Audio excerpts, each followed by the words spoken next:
اور اس کے اثرات جو ہے وہ کافی حد تک عام مسلمانوں تک بھی پہنچے۔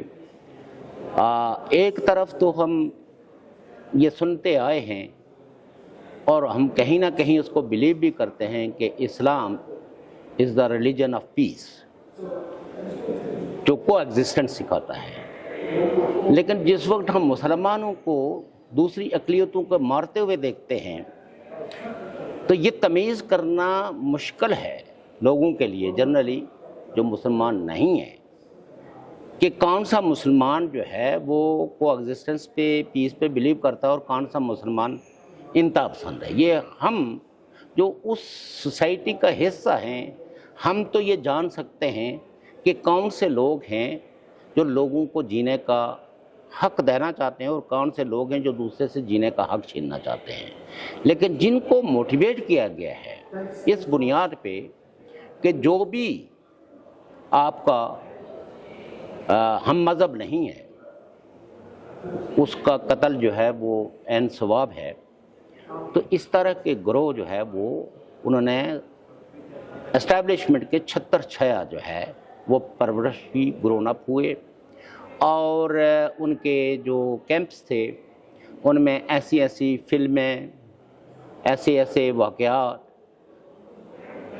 آپ کہہ سکتے ہیں کہ ٹوٹلی ان کو ٹاکسیکیٹ کیا گیا، ذہن سازی کی گئی، ان کی ذہن سازی کی گئی۔ اور اگر ایسے کسی شخص سے آپ کا واسطہ پڑ جائے اور آپ اس کو انگیج کرنے کی کوشش کریں، مکالمہ کرنے کی کوشش کریں، میں آپ کو چھوٹی سی مثال دوں کہ 70 کی دہائی میں، حتیٰ کہ لیٹ 80s کی دہائی میں بھی ایک دوسرے کے ساتھ ہم بڑی سرگرم بحث مباحثے کرتے تھے، اسلام میں پولیٹیکل سسٹم ہے یا نہیں ہے، اسلام میں اکنامک سسٹم ہے یا نہیں ہے، اسلام جدید معاشرے کے جو چیلنجز ہیں ان کا مقابلہ کرنے کی اس میں صلاحیت ہے یا نہیں ہے۔ ہم وہ لوگ تھے جو یہ کہتے تھے کہ مذہب کا ان ایشوز سے کچھ لینا دینا نہیں ہے، یہ آپ کے عقیدے کا سوال ہے، اور بہت سارے جید علماء کرام ہماری ان باتوں کو سنتے تھے، ہمیں انگیج کرنے کی کوشش کرتے تھے، ہم ان کو انگیج کرنے کی کوشش کرتے تھے، لیکن کبھی کفر کے فتوے نہیں لگے۔ لیکن جب اسٹیٹ نے پیٹرنائز کرنا شروع کر دیا ایسے گروپوں کو، تو پھر انہوں نے اوپن فتوے لگانا شروع کر دیے کفر کے، جمہوریت کے خلاف فتوے آگے کہ جو جمہوریت ہے یہ کافروں کا نظام ہے اور اس نظام میں مسلمانوں کے لیے کوئی گنجائش نہیں۔ تو یوں سمجھیں کہ جتنے بھی سوسائٹی کی ترقی کے جو جدید تقاضے تھے ان کے خلاف مذہبی گروہ جو ہے وہ کھڑے ہو گئے، اور جب کبھی ان کے اپنے مفادات کنورج کرتے تھے یا اسٹیبلشمنٹ کو سوٹ کرتا تھا کہ ریلیجس ووٹ کسی پولیٹیکل پارٹی کا کاٹ کے اس کو مارجنلائز کیا جا سکتا تھا، ان کو کیا جا سکتا ہے، تو انہیں قوتوں کو اس میں پارٹیسپیشن کے لیے بھی آمادہ کر لیا جاتا تھا، ان کو فنڈز مہیا کیے جاتے تھے، ان کے بڑے بڑے بینرز اور ان کو الیکٹرانک اور پرنٹ میڈیا پہ فلی کوریج، اور کئی ایک لوگ جو میں معذرت کے ساتھ کہوں گا، میرے پاس کوئی اور الفاظ ہیں لیکن شاید اس کی پوری وہ تشریح نہ کر پائیں، تو ان کے بکواسات بھی انہوں نے الیکٹرانک میڈیا پہ لوگوں تک پہنچائے، جس کی وجہ سے انتہا پسندی بڑھی۔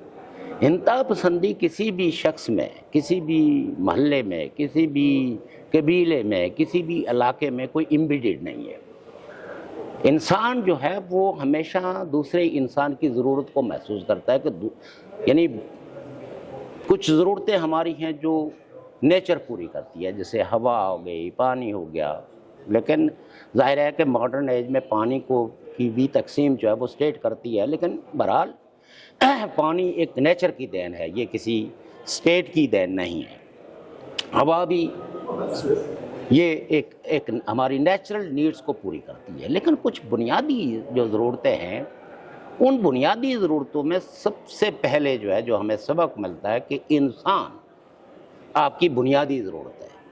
جہاں روٹی کی ضرورت ہے، جہاں کپڑے کی ضرورت ہے، جہاں پانی کی ضرورت ہے، جہاں رہائش کی ضرورت ہے، ایک انسان جو انسان ہے، نارمل انسان ہے، وہ انسانی معاشرے کے اندر رہتے ہوئے بھی دوسرے انسان کی موجودگی میں خوشی اور اپنی خوشی کا اظہار کر سکتا ہے۔ اگر اس سے انسانوں کو چھین لیا جائے تو اس کو کسی سانے کے تخت پہ بٹھا دیا جائے یا اس کا بستر جو ہے وہ مخملی ہو، وہ اس پہ آرام نہیں کر سکتا۔ سر یہ تو نتیجہ یہ ہے کہ کیوں انسان جو انسانوں کی شکل میں ہی ہے دوسرے انسان کو نچ کر کے اس کو مار کے خوش ہوتا ہے، تو اس میں یہ سمجھتا ہوں کہ it is a failure of the states, اور یہ پاکستان کی اسٹیٹ کا فیلئر ہے جس کی ذمہ داری یہ تھی کہ وہ لوگوں کے رائٹس کو، لوگوں کی لائف کو پروٹیکٹ کرے۔ پاکستان کی اسٹیٹ انفارچونیٹلی فیل ہوئی ہے اپنے ریلیجس منورٹیز کی زندگیوں کو بچانے میں، اور پورے پاکستان کی در و دیوار جو ہے وہ کفر کے فتووں سے بھری ہوئی ہیں، اور ہر مسجد سے ایک آگ اگلتے ہوئے بیٹھے ہوئے لوگ ہیں جو ایک دوسرے کو فرقہ وارانہ اختلاف کی بنیاد پہ اپنے فالوورز کو اکساتے ہیں، اور اسٹیٹ ایک نہ صرف تماشبین بلکہ تماشبین کا لفظ بھی درست اس لیے نہیں ہے کہ اسٹیٹ فیسیلیٹیٹرز لگتی ہے، اسٹیٹ یہاں سہولت کاری کرتے ہوئے نظر آتی ہے ایسے لوگوں کی۔ اور جن واقعات کا آپ نے ذکر کیا اس سے علاوہ لائک سندھ میں مطلب یہ کہ اغوا کیا جاتا ہے مائنرز کو، پھر ان کے ساتھ ایک نکاح زور زبردستی سے کیا جاتا ہے، اور پھر بعد ازاں اسی کو پریزنٹ کر دیا جاتا ہے کہ جی اب یہ تو انہوں نے قبول اسلام کر دیا، جبکہ دین کا جو فہم ہے وہ تو کہتا ہے کہ لا اکراہ فی الدین، کہ اے نبی آپ کا کام ہے کہہ دینا، آپ کہہ دیجئے، دلوں کو پھیرنے والا تو میں ہوں، میں کس راستے پہ ڈال دوں یہ قدرت میری ہے، آپ کا فرض اتنا سا ہے کہ نیکی اور بدی میں تمیز کرنا لوگوں کو سکھاؤ۔ تو لیکن یہ سب جو کچھ ہو رہا ہے اگر آپ پروفٹ کی تعلیمات کی طرف دیکھیں تو یہ ساری ان تعلیمات کے برعکس ہو رہا ہے، اور یہ کیوں ہو رہا ہے؟ چونکہ اس میں اسٹیٹ انوالو ہے۔ اگر اسٹیٹ انوالو نہ ہو تو آج بھی پاکستانی سوسائٹی کے اندر یہ پوٹینشل موجود ہے کہ لوگ اپنی طاقت سے غلط کا ہاتھ روک سکتے ہیں، اور لوگوں نے روکا ہے، اور جب لوگوں کو ووٹ کا موقع ملا ہے تو انہوں نے ہمیشہ ان پولیٹیکل پارٹیز کو جن سے آپ پولیٹیکلی اختلاف کر سکتے ہیں ان کے معاشی پروگرام پہ، ان کے گورننس کے پروگرام پہ، لیکن ریلیٹیولی اگر آپ دیکھیں تو ریلیجس پارٹیز کی نسبت وہ ایک نیشنل اسٹیٹ کے کنسیپٹ کو بلیو کرتی ہے، اور اس کو پروموٹ کرنے کے لیے وہ الیکشن کو پارٹیسپیٹ کرتی ہے، اور لوگوں نے انہی پارٹیوں کو وہ جو فتوے بیچتے ہیں، وہ جو جنت کے ٹکٹ تقسیم کرتے ہیں، ان کو لوگوں نے اپنے ووٹ سے کبھی نہیں نوازا۔ یہ ہمیشہ الائنسز کریٹ کر کے 2-4 سیٹیں لیتے رہے ہیں۔ تو اب یہ ہے کہ آپ یہ دیکھیں کہ وہ تعداد اتنی بڑھ گئی ہے کہ جس میں کم از کم پاکستان میں یہ تو آن ریکارڈ ہے کہ 12 سے 20% ووٹ بینک ایسے ایکسٹریمسٹ گروپس کا بن گیا ہے جو یہ ماننے کے لیے تیار نہیں ہے۔ کھلے عام ان کے مبلغین کہتے ہیں کہ اسلام کوئی پیس کا مذہب نہیں ہے، اسلام تو زور زبردستی سے پھیلا اور ہم زور زبردستی سے اس کو پھیلائیں گے، اور جو نہیں مانے گا اس کو ہم وہ سزا دیں گے۔ سر کئی دہائیوں سے ہم دیکھ رہے ہیں کہ پاکستان میں ایک ریاستی سرپرستی میں مذہبی انتہا پسندی بڑھی ہے، اور یہ ایک پورا ایک سسٹم کے طریقے سے ہوتا آ رہا ہے، لیکن اگر ہم حل کی طرف جانا چاہیں تو وہ کیا حل آپ دیکھتے ہیں کہ کیا کچھ حکومت کو، عوام کو کرنا چاہیے کہ یہ انتہا پسندی جو ہے جو ہمارے معاشرے کو ایک زنگ کی طرح کہی جا رہی ہے، اس کے خاتمے کے لیے کیا آپ اقدامات؟ دیکھیے یہ جو 1974 میں ایک کانسٹیٹیوشنل امینڈمنٹ کر کے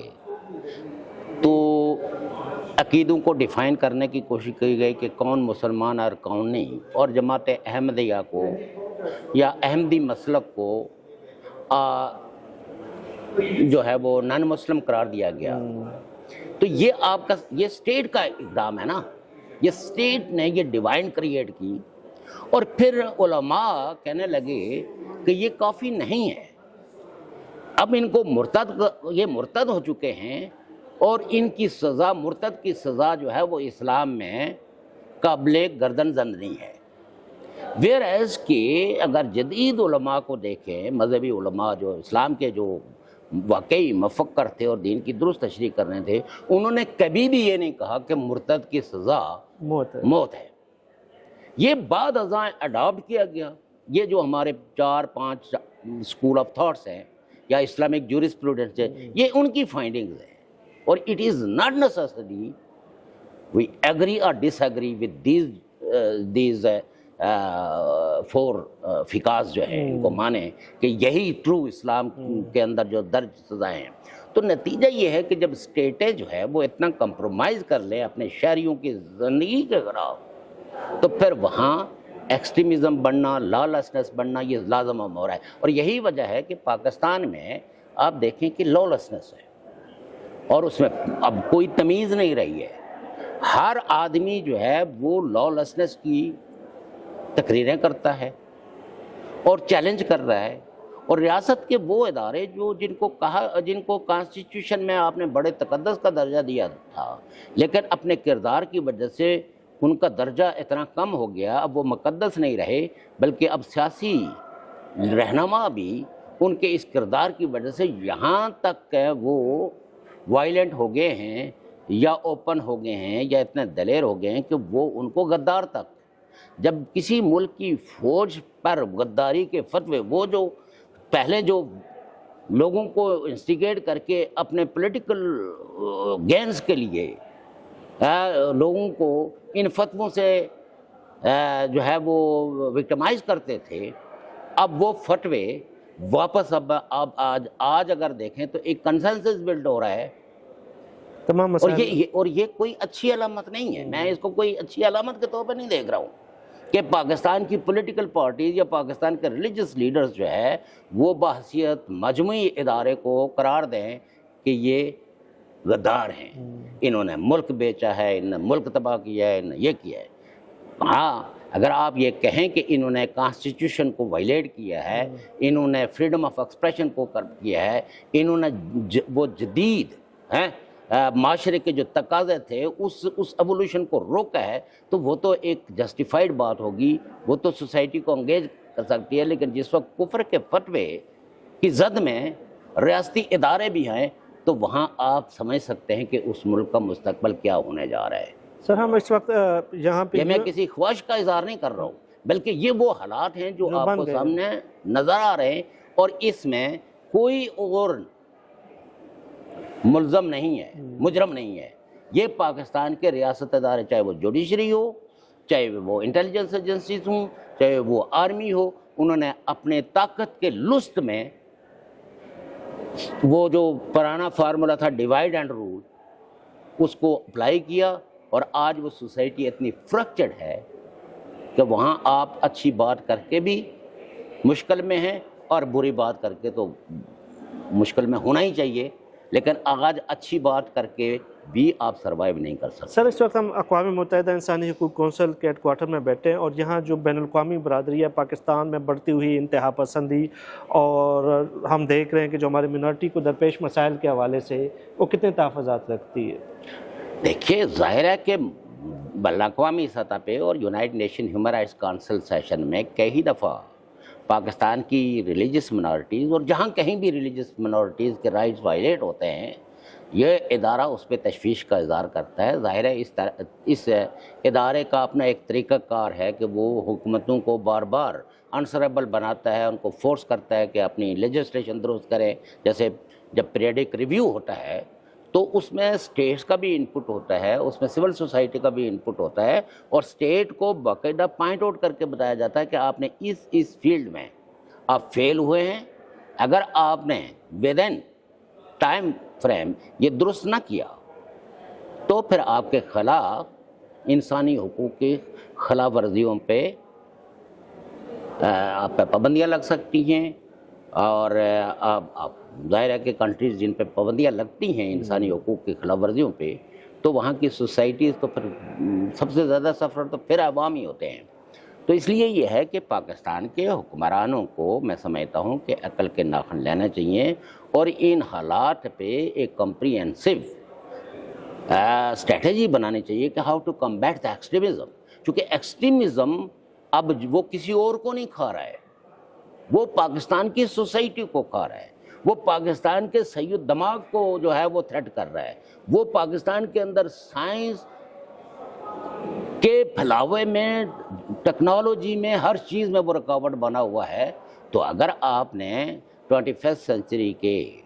چیلنجز کا مقابلہ کرنا ہے تو آپ کو ان چیزوں کے خلاف ایک سنجیدہ ایکشن لینا ہوگا. اور